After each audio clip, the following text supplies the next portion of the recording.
Hi friends, ಎಲ್ಲರೂ ಹೇಗಿದ್ದೀರಾ? Welcome back to my channel bus with Venki. So ನಾನು ಇವತ್ತು ಮಾತಾಡ್ತಿರೋ ಟಾಪಿಕ್ ಏನಂದ್ರೆ, ರೀಸೆಂಟ್ ಆಗಿ ಧಾರವಾಡದಲ್ಲಿ ಒಂದು ಬೃಹತ್ ರ್ಯಾಲಿ ನಡೆಯಿತು. ವಿದ್ಯಾರ್ಥಿಗಳೆಲ್ಲ ಬೀದಿಗಿಳಿದು ಪ್ರತಿಭಟನೆ ಮಾಡಿದ್ದಾರೆ ನಮ್ಮ ಸರ್ಕಾರದ ವಿರುದ್ಧ. ಸೊ ಅದ್ರ ಬಗ್ಗೆ ಡೀಟೇಲ್ ಆಗಿ ನಾನು ನಿಮಗೆ ಈ ವಿಡಿಯೋದಲ್ಲಿ ತಿಳಿಸ್ಕೊಡ್ತೀನಿ.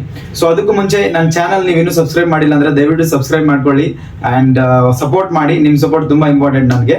So let's get into the topic ನಾವು. ಸೊ ಆಗ್ಲೇ ಟಾಪಿಕ್ ಹೇಳ್ದಂಗೆ, ವಿದ್ಯಾರ್ಥಿಗಳೆಲ್ಲ ಸೇರಿ ಬೃಹತ್ ರ್ಯಾಲಿಯನ್ನು ಧಾರವಾಡದಲ್ಲಿ ಮೊನ್ನೆ ಸೆಪ್ಟೆಂಬರ್ 25ರಂದು ನಡೆಸಿದ್ದಾರೆ. ಸೊ ಇದು ಒಂದು ಕಾಂತರಾಜ್ ಅನ್ನೋರು ಅವರ ನೇತೃತ್ವದಲ್ಲಿ ಒಂದು ದೊಡ್ಡದಾಗಿನೇ ತುಂಬಾ ಬೃಹತ್ ರ್ಯಾಲಿ ನಡೆದಿದೆ. ಇದು ಒಂದು ಚಿಕ್ಕ ಹಿಂಟು ನಮ್ಮ ಸರ್ಕಾರಕ್ಕೆ, ಆದಷ್ಟು ಬೇಗ ಇದನ್ನು ಎಚ್ಚೆತ್ತುಕೊಳ್ಳಲು ಅವರು ಬೇಕಾಗಿರುವ ಎಲ್ಲಾ ಸೌಲಭ್ಯಗಳನ್ನು ವಿದ್ಯಾರ್ಥಿಗಳಿಗೆ ರಿಗಾರ್ಡಿಂಗ್ ಗವರ್ಮೆಂಟ್ ಜಾಬ್ಸ್ ಒದಗಿಸಿಕೊಡ್ಬೇಕು. ಸೊ ಇದು ಏನಂದ್ರೆ, ಸಿನ್ಸ್ 6 years ಗವರ್ಮೆಂಟ್ ಜಾಬ್ ಯಾವ್ದು ನೋಟಿಫಿಕೇಶನ್ಸ್ ಇಲ್ಲ.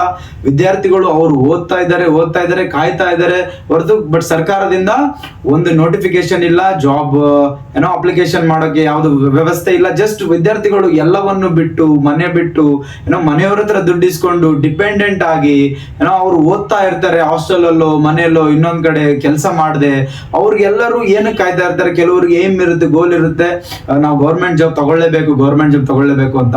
ಬಟ್ ಇವ್ರು ಗೌರ್ಮೆಂಟ್ ಜಾಬ್ ಸಿನ್ಸ್ ಕೋವಿಡ್ ಇಂದ ಅವ್ರು 6 years ಆಯ್ತಂತೆ. ಅಪ್ರಾಕ್ಸಿಮೇಟ್ಲಿ 2,76,000 ಚೇಂಜ್ ಗೌರ್ಮೆಂಟ್ ಜಾಬ್ಸ್ ಅವರು ಇನ್ನೂ ನೋಟಿಫೈಯೇ ಮಾಡಿಲ್ಲ. ಇನ್ನೇನು ಮಾಡ್ತಾರೆ ಹೋಗಿ ಕೇಳಿದಾಗೆಲ್ಲ ಇನ್ನೇನ್ ಮಾಡ್ತೀವಿ, ನಾಳೆ ಮಾಡ್ತೀವಿ, ನೆಕ್ಸ್ಟ್ ವೀಕ್ ಮಾಡ್ತೀವಿ, ನೆಕ್ಸ್ಟ್ ಮಂತ್ ಮಾಡ್ತೀವಿ ಅಂತ ಹಿಂಗೆ ತಳ್ತಾ 10,000 ಜಾಬ್ಸ್ ಬಿಡ್ತೀವಿ, 20,000 ಜಾಬ್ಸ್ ಬಿಡ್ತೀವಿ, PSI ಇಷ್ಟು ಜಾಬ್ಸ್ ಬಿಡ್ತೀವಿ, ಕಾನ್ಸ್ಟೇಬಲ್ ಇಷ್ಟು ಜಾಬ್ಸ್ ಬಿಡ್ತೀವಿ, ಶಿಕ್ಷಕರಿಗೆ ಇಷ್ಟು ಜಾಬ್ ಬಿಡ್ತೀವಿ, ಆಮೇಲೆ ಮೆಡಿಕಲ್ ಅಲ್ಲಿ ಇಷ್ಟು ಜಾಬ್ಸ್ ಬಿಡ್ತೀವಿ ಹೇಳಿ ಈ ತರ ಪ್ರಿಂಟ್ ಮೀಡಿಯಾದಲ್ಲಿ, ನ್ಯೂಸ್ ಪೇಪರ್ ಅಲ್ಲಿ ಬರುತ್ತೆ ಹೊರತು ರಿಯಾಲಿಟಿಯಲ್ಲಿ ಅವ್ರು ಯಾವ ಜಾಬ್ಸೇ ಬಿಟ್ಟಿಲ್ಲ. ಅದಕ್ಕೆ ವಿದ್ಯಾರ್ಥಿಗಳೆಲ್ಲ ಸೇರಿ ಬೃಹತ್ ಆಗಿ ರ್ಯಾಲಿ ಮಾಡಿದ್ದಾರೆ ಮೊನ್ನೆ ಧಾರವಾಡದಲ್ಲಿ. ಅದು ಸಕ್ಸಸ್ಫುಲ್ ಆಯ್ತು. DC ಅವರು ಬಂದು ಮನವಿ ಪತ್ರವನ್ನು ಸ್ವೀಕರಿಸಿ ಅವರಿಗೆ ತಕ್ಕ ಹಾಗೆ ಅವ್ರಿಗೆ ಉತ್ತರ ಕೊಟ್ಟು ಅವರಿಗೆ ಸಮಾಧಾನ ಮಾಡಿ ಕಳಿಸಿದ್ದಾರೆ. ಬಟ್ ಇದು ಇವತ್ತಿಗೆ ನಿಲ್ಲುತ್ತೆ ಅಂತ ಅನ್ಸಲ್ಲ. ಯಾಕಂದ್ರೆ ಅವರು ಆದಷ್ಟು ಬೇಗ ಕ್ರಮ ತೆಗೆದು ಅಲ್ಲಿರೋ ವಿದ್ಯಾರ್ಥಿಗಳು ಏನು ಕೇಳ್ತಿದ್ರೆ, ಅವರ ಮೇನ್ ಮುಖ್ಯ ಉದ್ದೇಶ ಏನು ಅಂದ್ರೆ, ಇವಾಗ ಮೀಸಲಾತಿ ಇಲ್ಲ, ಈಗ ವಯೋಮಿತಿ, ವಿದ್ಯಾರ್ಥಿಗಳ ವಯಸ್ಸಿನ ವಯೋಮಿತಿ ಜಾಸ್ತಿ ಮಾಡಬೇಕು. ಯಾಕಂದ್ರೆ ಸಿನ್ಸ್ 6 years ಗವರ್ಮೆಂಟ್ ಜಾಬ್ಸ್ ಯಾವ್ದು ನೋಟಿಫೈ ಮಾಡಿಲ್ಲ ಅಂದ್ಮೇಲೆ 6 ವರ್ಷ ಅಲ್ಲ 10 ವರ್ಷದಿಂದ ಓದ್ತಾ ಬಂದಿರ್ತಾರೆ. ಇನ್ನೇನು ನೆಕ್ಸ್ಟ್ ಇಯರ್ ಮಾಡ್ಬೋದು ಅನ್ಕೊಂಡು ಅವ್ರ ವಯಸ್ಸು ಕಳೀತಾ ಹೋಗ್ತಿದೆ ಹೊರತು ಗವರ್ಮೆಂಟ್ ಜಾಬ್ ಯಾವ್ದು ನೋಟಿಫೈ ಆಗ್ತಾ ಇಲ್ಲ. ಸೊ ಅವಾಗ ಅವ್ರಿಗೆ ಏನಾಗುತ್ತೆ, ನಿಜವಾಗ್ಲೂ ಡಿಪ್ರೆಷನ್ ಅಲ್ಲಿ ಹೋಗ್ತಾರೆ ಸ್ಟೂಡೆಂಟ್ಸ್. ಯಾಕಂದ್ರೆ ಅವ್ರ ಹತ್ರ ದುಡ್ಡು ಇರಲ್ಲ.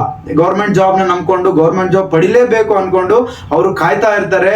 ಇವ್ರು ನೋಟಿಫೈಯೇ ಮಾಡಿಲ್ಲ ಅಂದ್ರೆ ಇವ್ರು ಅಪ್ಲೈ ಮಾಡೋದು ಯಾವಾಗ, ಇವ್ರು ಎಕ್ಸಾಮ್ ಬರೆಯೋದು ಯಾವಾಗ, ಅದ್ ಎಕ್ಸಾಮ್ ರಿಸಲ್ಟ್ ಬರೋದು ಯಾವಾಗ, ಜಾಬ್ ಬರೋದು ಯಾವಾಗ?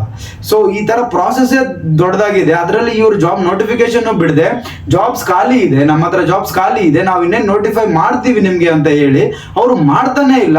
ಕತೆಗಳು ಹೇಳ್ಕೊಂಡು ಬಂದು ಇವತ್ತು ವಿದ್ಯಾರ್ಥಿಗಳೆಲ್ಲ ಸೇರಿ ಎಕ್ಸ್ಪೆಕ್ಟೆಡ್ ಒಂದು 10,000 to 20,000, ಬಟ್ ಅಲ್ಲಿ ಬಂದಿರೋದು ಮೋರ್ ದೆನ್ 40,000 50,000 ಅಪ್ರಾಕ್ಸಿಮೇಟ್ಲಿ ವಿದ್ಯಾರ್ಥಿಗಳು ಸೇರಿ ಬೃಹತ್ ಆಗಿ ಶಾಂತಿಯುತವಾಗಿನೇ ರ್ಯಾಲಿ ಮಾಡಿದ್ದಾರೆ. ಯಾರಿಗೂ ಏನು ತೊಂದರೆ ಮಾಡಿಲ್ಲ. ಅದು ಒಂದು ತುಂಬಾ ಇಷ್ಟ ಆಯ್ತು ನನ್ಗೆ. ಯಾಕಂದ್ರೆ ಅವ್ರಿಗೆ ಬೇಕಾಗಿರೋದನ್ನ ಅವರು ಒಂದು ಪ್ರತಿಭಟನವಾಗಿ ಕೇಳಿದ್ದಾರೆ ಅಷ್ಟೇ.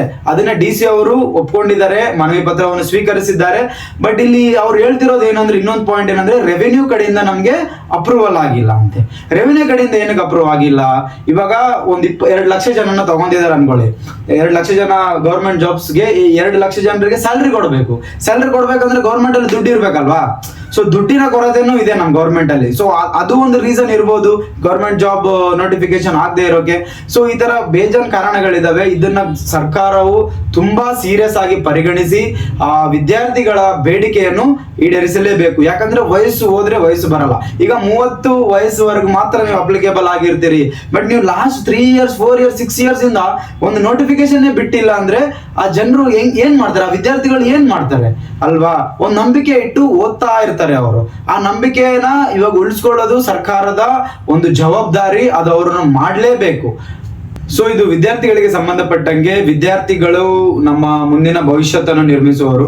ಸೊ ಅವರಿಗೆ ಅವರಿಂದ ನಾವು ಅವರಿಗೆ ಕೆಲಸ ಕೊಟ್ಟು ಅವರಿಂದ ರೆವಿನ್ಯೂ ಜನರೇಟ್ ಮಾಡ್ಬೋದು ನಮ್ಮ ಗವರ್ಮೆಂಟ್, ನಮ್ಮ ಕರ್ನಾಟಕ ಸರ್ಕಾರ.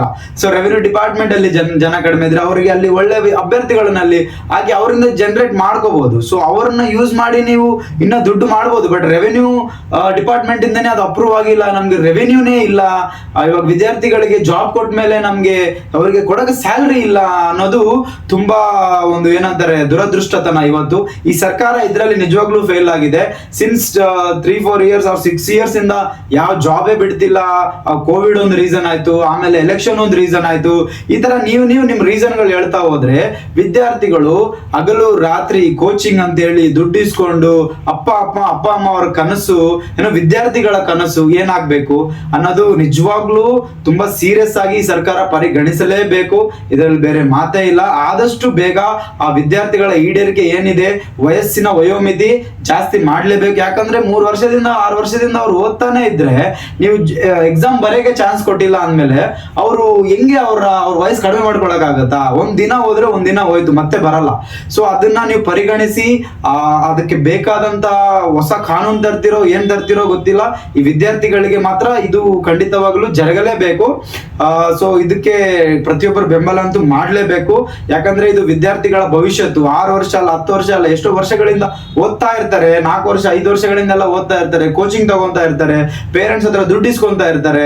ಅವರು ಇಂಡಿಪೆಂಡೆಂಟ್ ಆಗಿ ಇಲ್ಲದೆ ಡಿಪೆಂಡೆಂಟ್ ಆಗಿ ಏನೋ ಒಂದು ಗೌರ್ಮೆಂಟ್ ಎಕ್ಸಾಮ್ ಬರೆದ್ರೆ ನಮ್ ಲೈಫ್ ಸೆಟ್ಲ್ ಆಗುತ್ತೆ ಅಂತ ಒಂದು ಕನಸಿನಲ್ಲಿ ಇರ್ತಾರೆ. ಅವ್ರಿಗೆ ಈ ತರ ಗೌರ್ಮೆಂಟ್ ಎಕ್ಸಾಮ್ಸೇ ಕೊಡದೆ, ಅವ್ರಿಗೆ ಚಾನ್ಸೇ ಕೊಡದೆ, ಅವ್ರು ಬರೆಯಕ್ಕೆ ಚಾನ್ಸ್ ಕೊಡದೆ ಈ ತರ ಮಾಡೋದು ನಿಜವಾಗ್ಲೂ ಅನ್ಯಾಯವಾಗುತ್ತೆ. ವಿದ್ಯಾರ್ಥಿಗಳ ಜೀವನಕ್ಕೆ ಅನ್ಯಾಯ ಆಗುತ್ತೆ ಇದು.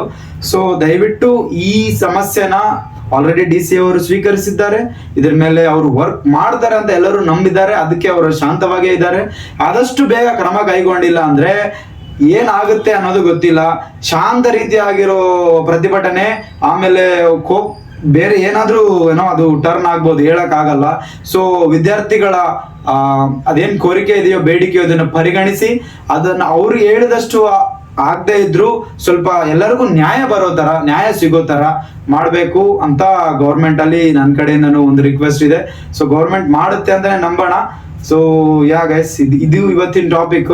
ಸೊ ಇದ್ರ ಬಗ್ಗೆ ನಿಮ್ಮ ಕಮೆಂಟ್ ಏನಾದ್ರು ಇದ್ರೆ ದಯವಿಟ್ಟು ಈ ವಿಡಿಯೋದಲ್ಲಿ ತಿಳಿಸ್ಕೊಡಿ. ಅಂಡ್ ಹೀಗೆ ಸಪೋರ್ಟ್ ಮಾಡ್ತಾ ಇರಿ. And thank you for watching my video guys. Thank you.